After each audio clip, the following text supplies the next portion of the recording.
over, the winner takes all. Presented by Top Rank and Hall of Fame boxing promoter Mr. Bob Arum, and brought to you by Geico. Our judges at ringside, Tim Cheatham, Julie Letterman, and Steve Weisfeld. And the man in charge at the sound of the bell, Mr. Russell Mora. And now, to the millions watching around the world on ESPN and ESPN+. This is boxing. This is Top Rank. And this is the main event. Scheduled for 12 rounds, the one, the only, the undisputed lightweight championship of the world. Introducing first, out of the blue corner, with head trainer Teofimo Lopez Sr. He weighed in at 135 pounds, wearing gray graphite and gold trunks. He brings a perfect record, 15 wins, no losses, 12 of those victories coming by way of knockout.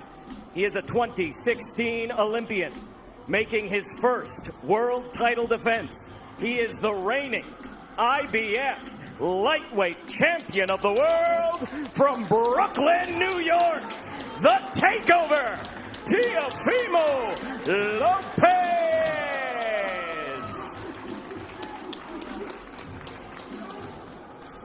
Across the ring in the red corner, with head trainer Anatoly Lomachenko. He weighed in at 135 pounds, wearing black trunks with green trim.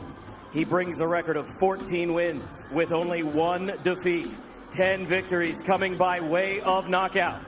He is a two-time Olympic gold medalist, a former featherweight world champion, a former junior lightweight world champion, making his fourth lightweight world title defense, considered by many as the pound-for-pound king. He is the current WBO, WBA, WBC franchise, and Ring Magazine unified lightweight champion of the world from Akkerman, Ukraine, Vasily Lomachenko!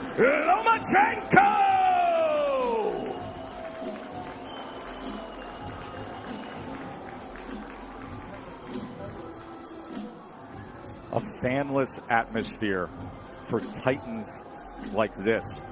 Centering, gentlemen. Mouthpiece. Mouthpiece. Okay, right. Trunks here are good. Look, anything below the navel is a foul. Trunks here are good. Anything below this point is a foul. Anything below the belly button. We went over the rules in the dressing room. I want to remind you, protect yourself at all times. Obey my commands. God bless you both. Touch up. Boxing history has taught us that there is nothing light about the lightweight division. These 135-pound titles, they're like stone slabs chiseled with legendary names. Roberto Duran, Julio Cesar Chavez, Pernell Whitaker. Now we go one step further. For the first time, it's four belts. It's undisputed lightweight supremacy. The vibrant, young, knockout puncher, the American, against the unequaled skill of the pound-for-pound king. It's Lopez, it's Loma, it's winner take all. Let's do this. Now, one thing to be noted in the opening round, as Lopez comes out with the right hand, is that Lomachenko has been a slow starter. He lands half of what he lands in rounds 2 through 12. He throws 20 fewer punches than the lightweight average in the first round. It's later that he typically picks up the pace. Yeah, it is later that he typically picks up pace, because what he does is he takes a read on his guy. You know, Loma's like, Aaron Rodgers or Peyton Manning, going up to the line of scrimmage. That pre-snap read, that's what he's doing. Just want to get a look at his opponents before he executes. Like what Lopez is doing in this first round, he's getting that jab going. Oftentimes righties don't throw jabs against lefties, and that's a misnomer. The jab can land. Lopez hasn't really landed it, but he's getting himself in position to land other shots. Not only is it common to not see orthodox fighters do that against a southpaw, it's uncommon to have any productivity with the jab for Lopez. That's just not who he is. He looks for the right hand power punch. And remember, in the lead up to this fight, often he discussed the fact that he felt his skill set wasn't being represented or talked about enough.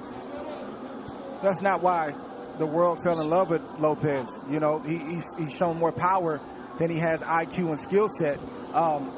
But he does have the skill and the ability to box with Loma, and we're seeing it right now. Halfway through round one, this is exactly what we told you about Loma, about being a slow starter, about downloading the information and not firing off the way we typically see. He finds range. He gets distance calculated. I'll tell you one area where Lopez should attack, and it's the body of Loma, to slow down those legs. 1, 2, he has a big frame. You know, for a small guy, he has a long torso. Go down to that body. You see how Loma keeps his hands up real high? Throw something up top and then drop something down to the body. There it is. And there is the right hand to the body from Teofimo Lopez. These are the rounds why Loma is downloading information Lopez can put in the bag right now. Keeping his hands working. You heard his father say after that right hand to the body, that's what I want. There's the jab again from Lopez.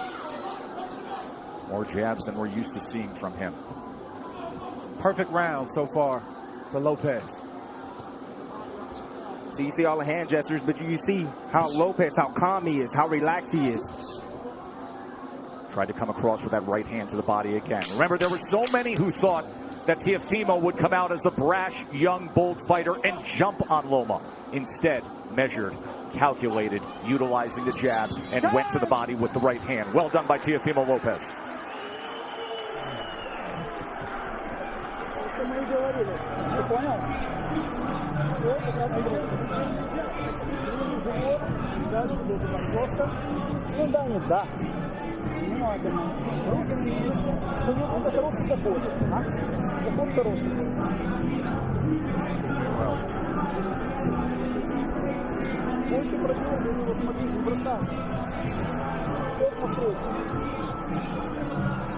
You want?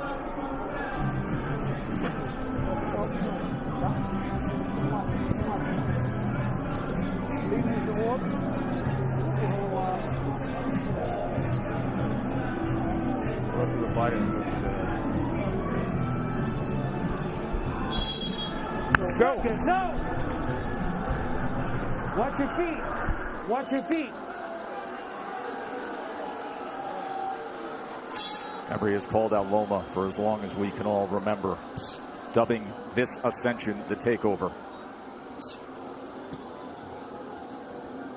That's the most essential thing that Lopez is doing right now, is just sticking the jab out. He's not landing it, but he's occupying Loma.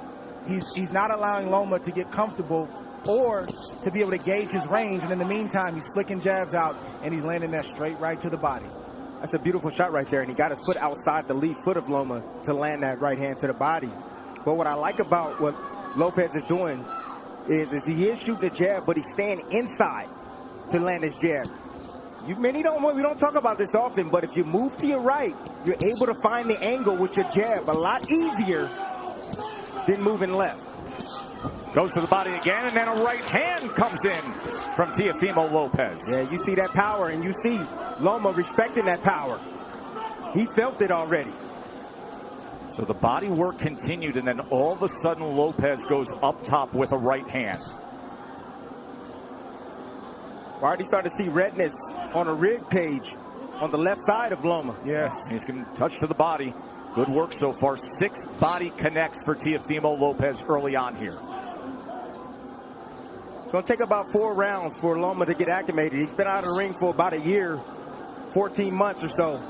Longest career layoff. His last fight was in London. We were there ringside when he had a unanimous decision against Luke Campbell, a tall fighter, another guy who's more than naturally bigger man, and there were moments of success that night in London from Luke Campbell.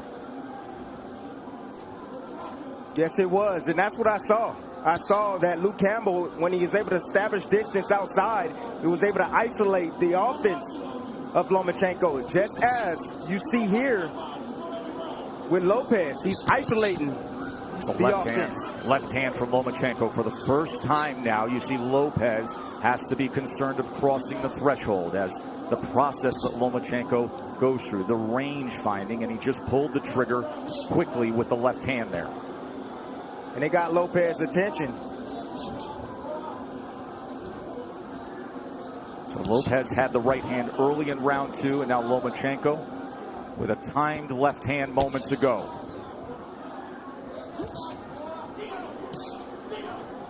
It's a high level of skill. Yes, it is. From both fighters on display right now. And you may say, well, how's that possible for Lomachenko? It's because you got to watch the indirect attacks, the feints of foot, the feints of hands, and all of the positioning that he's doing before he even lets a shot go. He makes you work even if he's not throwing punches. He's so angular, all the movement. Ooh. It can be exhausting. Good exchange, got to him.